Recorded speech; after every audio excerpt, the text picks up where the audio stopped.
मंडळी, आज मला बनवायची होती टोमॅटोची चटणी.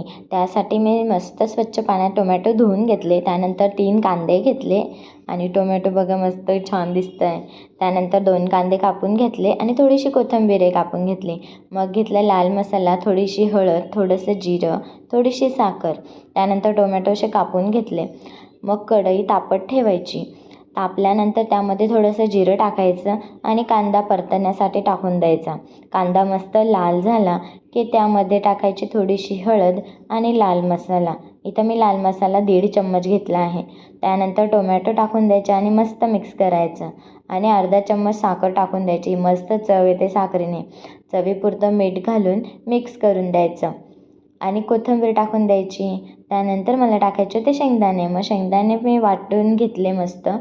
थोडेसे जाडसर असे वाटायचे म्हणजे छान लागतात. त्यानंतर मिक्स करून आपली भाजी रेडी.